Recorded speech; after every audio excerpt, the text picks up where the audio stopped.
So, I'm Guille, he's Christoph. So, we are going to give you a tour on Spur to non-VM experts. So, the idea is to, first, who knows what Spur is? Please raise your hand. Okay, so, there is people that do not know what Spur is. People may call it in an easy way, it is the new VM for Pharo, Squeak, Newspeak, and that flavor of small talk. So we are going to talk about it, but not in a VM perspective. We are not going to give a lot of details on the insides of the VM.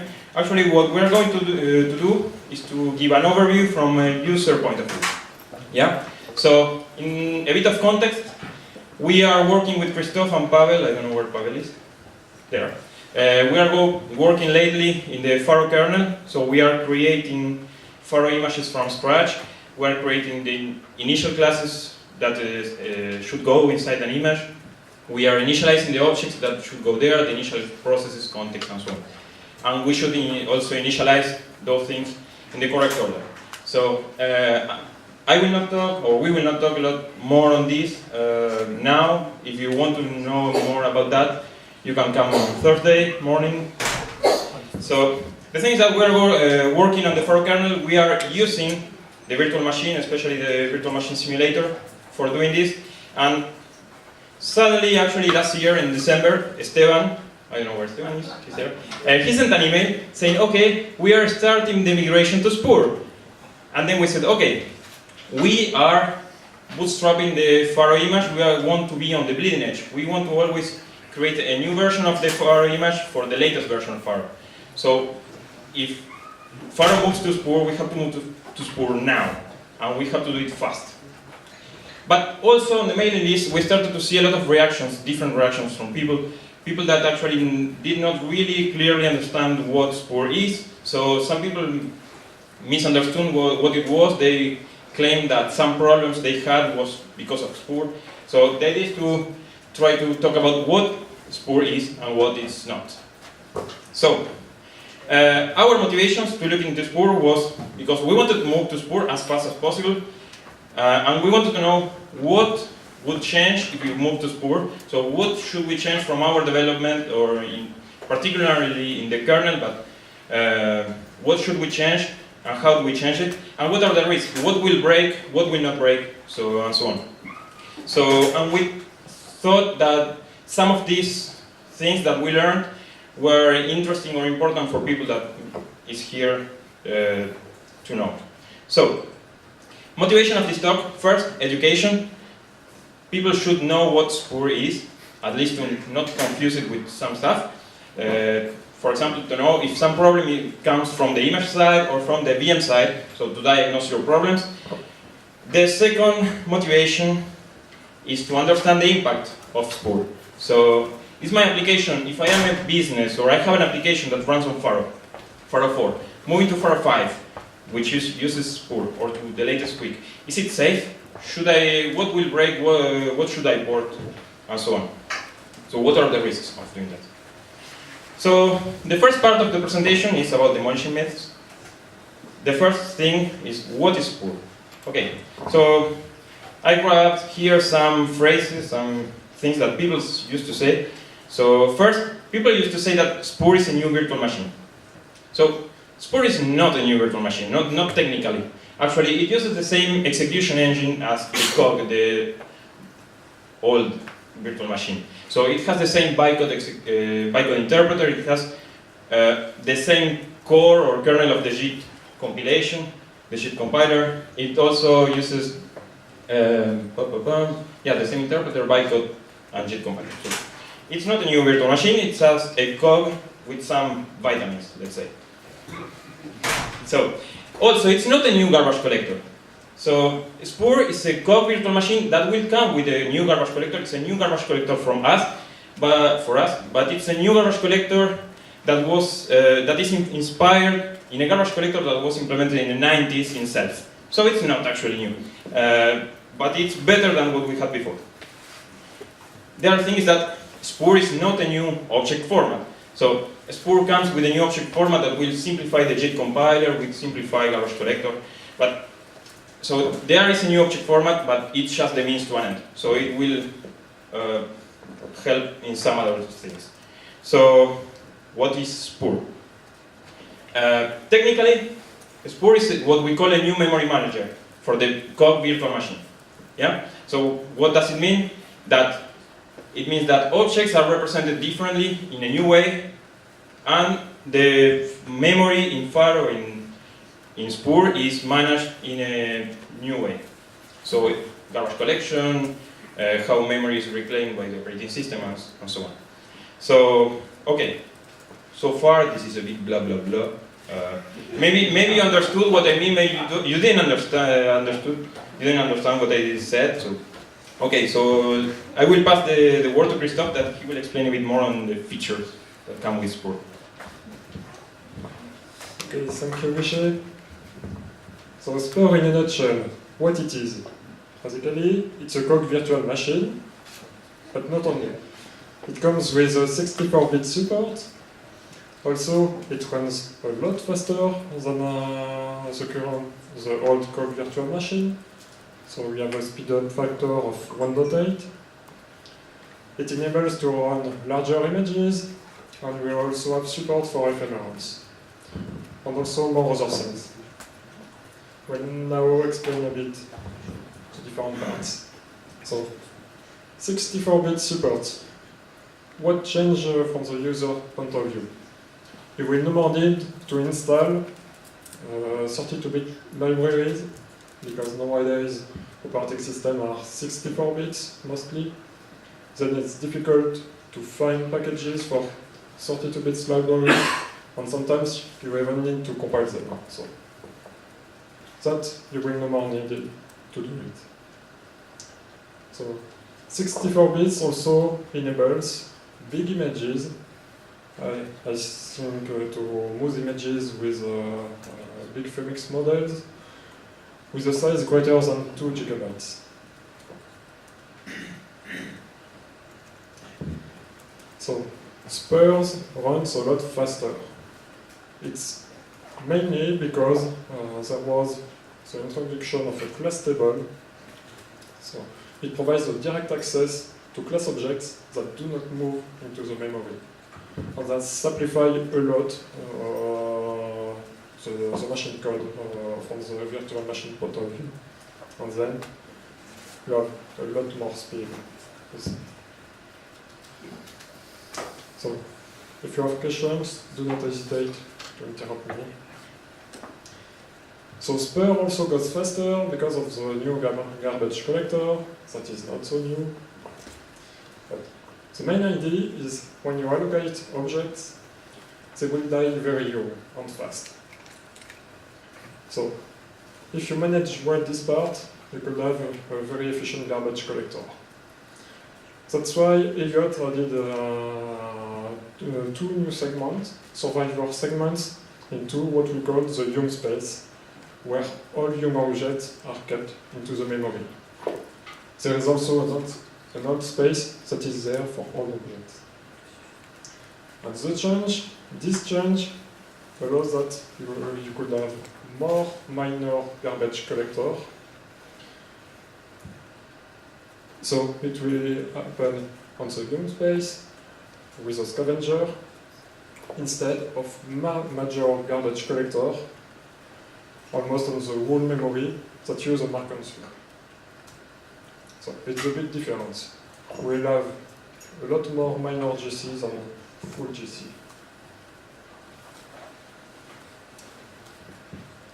So still, this point is important for most users.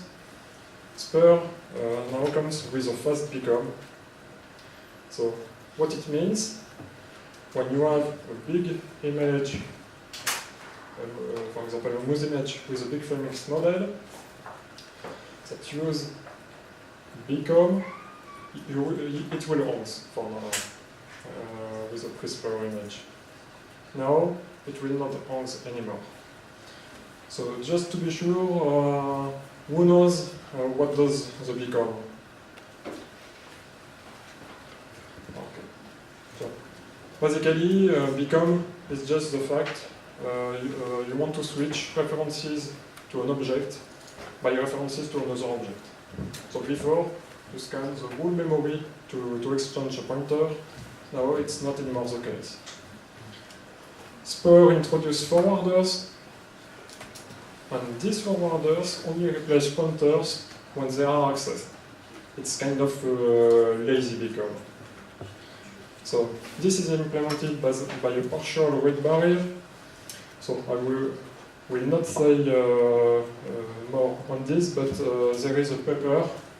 You have the reference here written by Elliott and Clement that explain how it is implemented.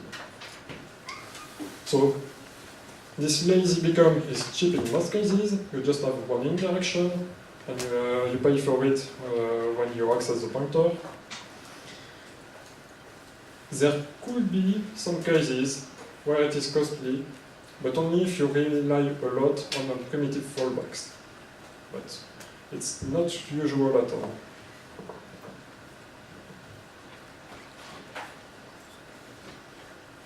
Another speed improvement is also due to the introduction of new immediate objects. Now, with Spur, character is an immediate object. It means that you do not have an object in the memory representing a character. The character is directly encoding into the pointer. So it was already the case for small integer in the example, but now you also have character, but also float in 64-bit images. What are the consequences from a user point of view? You have a speed up in wide string. For example, for Unicode strings taking more than 1 byte, you will see a huge speed up from this perspective. And also you have some speed up in float arithmetic, but also you will save memory.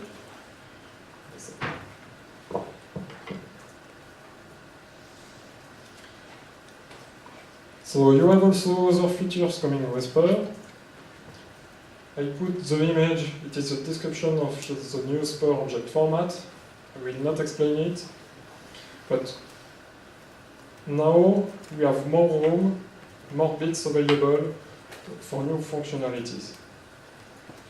So it enables, for example, the support for pin objects.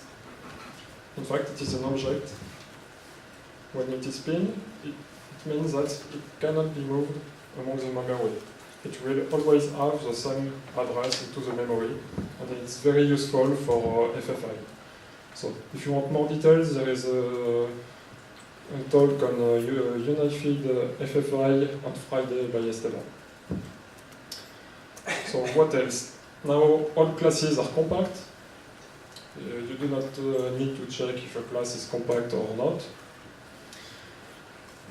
Another feature is the ongoing support of read-only objects into the system. And there are still 2 free digs into the object header to enable new functionalities.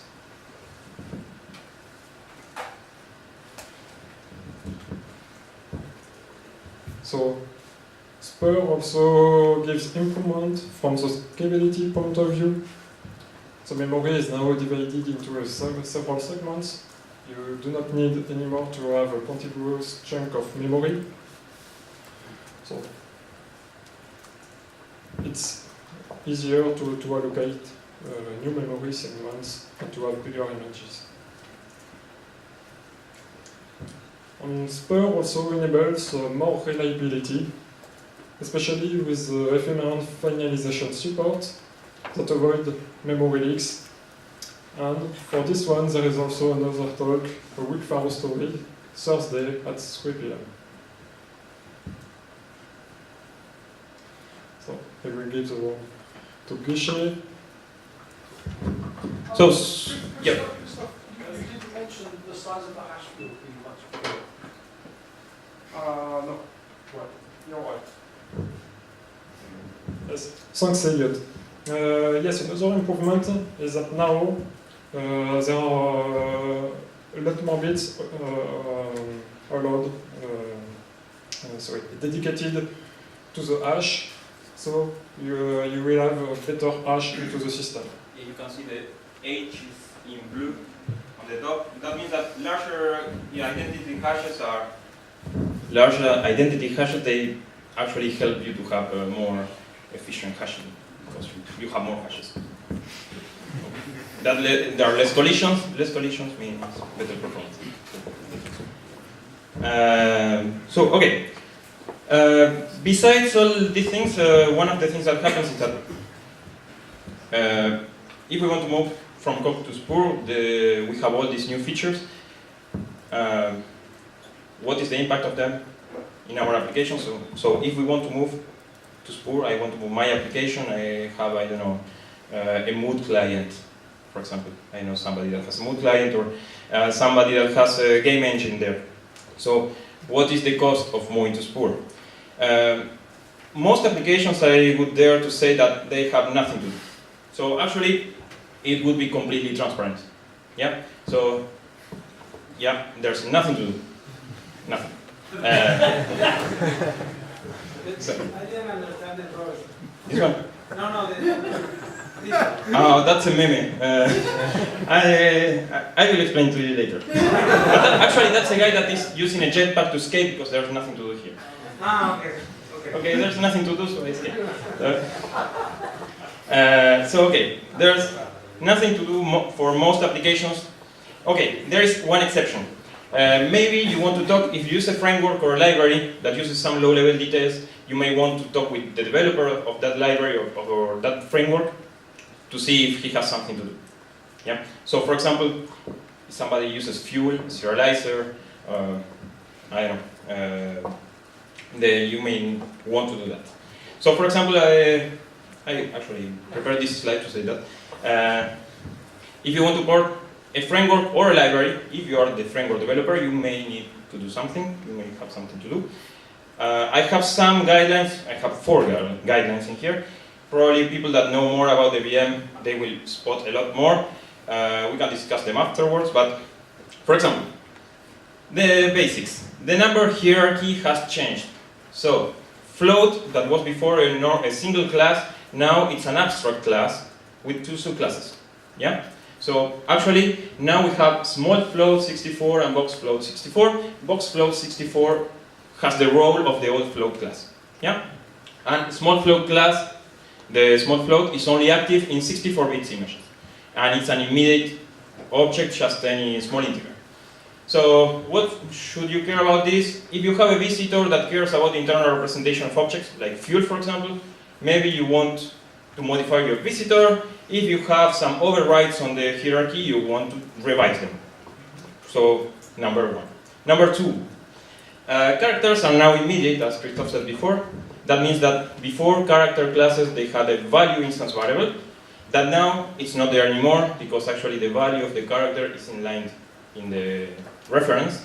So, it's not there anymore. We have to access to the value through a primitive. So, if you have overrides that use the internal state of the character class, you may need to change that to use the message instead of the instance variable access. Number 3 is that from Pharo 6 we will have a new finalization. We will talk more about this, as Christoph said, on Thursday. So we are moving from the weak registry to the ephemeron registry.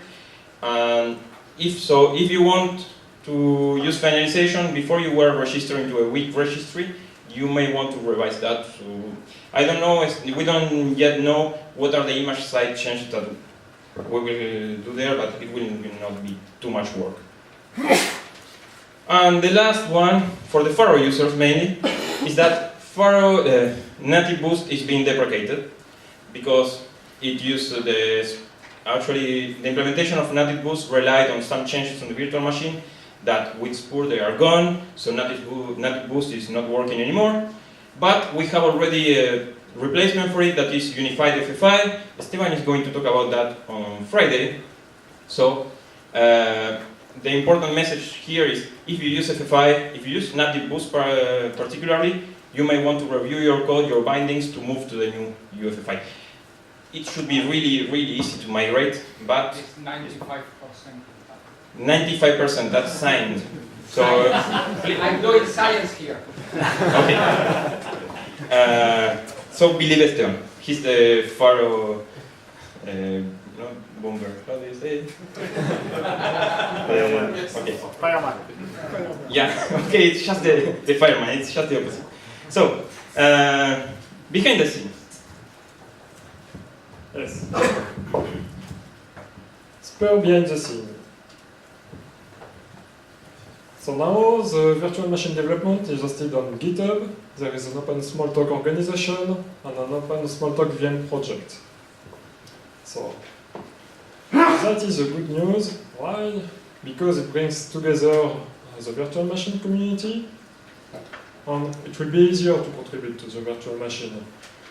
For example, through pull request, you will also have an issue tracker available online, and there is already some documentation on, especially on how to contribute to the virtual machine. So, if some people here want to help on the virtual machine, they are welcome. So, aside to this move on GitHub,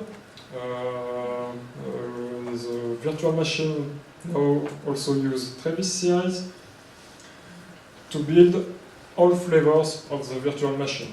So currently it builds Squeak, Newspeak, Pharo, and for 64 bits, 32 bits, also for ARM, I think. Right, and the stack interpreter as well as the project. Yeah, and also the stack interpreter. Times the 3 operating systems. And then there's the ARM and x86 and x86 64. So we have like a fan out of about 30 or 40, something like that. Okay. That's So crazy. 40 different virtual machines. You need to pick the good one. So what is still missing are virtual machine tests, but probably they will come soon. So, so where to find virtual machine binaries? So for Pharo it's simple. You can find them on files.pharo.org/vm. It's like for images, files.pharo.org/images. And for Squeak and Newspeak, a new service was set up to host binaries on Bintray.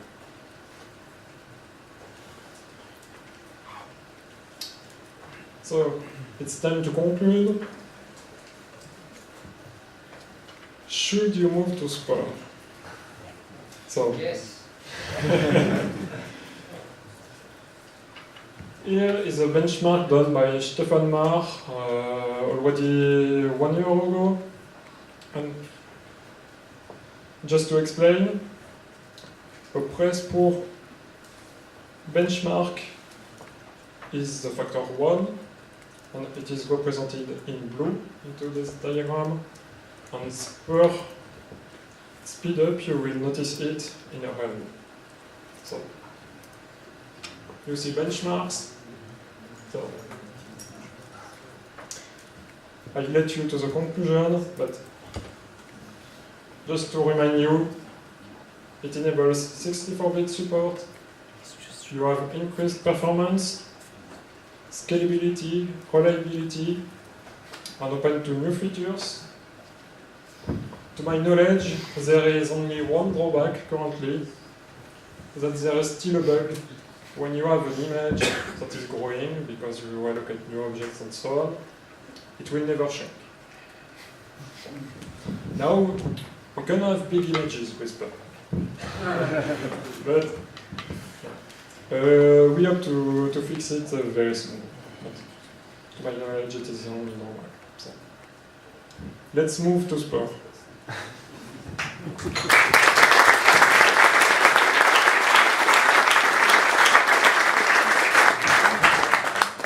Yes? On a high-level view, what are the difference between a downloaded Pharo virtual machine, a Squeak Pharo virtual machine, or a News? So the differences are cosmetic and one material. So the cosmetic differences are a different set of icons. on Mac. But the real differences are that in the image there is a directory and file creation primitive that in Pharo takes a permissions, posits permissions argument, and in Squeak does not. And then the Pharo VM is built with a whole series of DLLs for the more advanced rendering model. For what have we got? We've got the Cairo renderer and the true type fonts, which are not in the Squeak VM. So because of the file system difference, it's not safe to use the VMs, a Squeak VM for Pharo or a Pharo VM for Squeak, because that primitive signature is different. Other than that, the execution engine and the memory is exactly the same. So really it's just different color icons, and then Pharo has a different rendering model. It uses Cairo and it uses true type fonts, so it needs the plugins for those, which the Squeak one doesn't.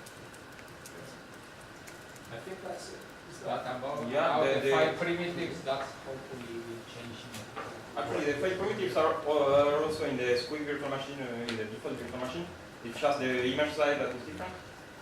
I think that the primitives might even check the argument count. Okay. So, you know, well, Yeah, I can't remember. There was, I think, if you look at the sources, in the file plugin it says if def Pharo do this, and if otherwise do that. So I think that there is a difference. Yes. Still, but we will eliminate it soon. Yeah, I'm going to add, we are adding extra primitives instead extending the existing primitive. So we will fit our necessities and also. And in any case, with file reference, we have something that's nicer. So hopefully both Squeak and discard the old. Yeah, question.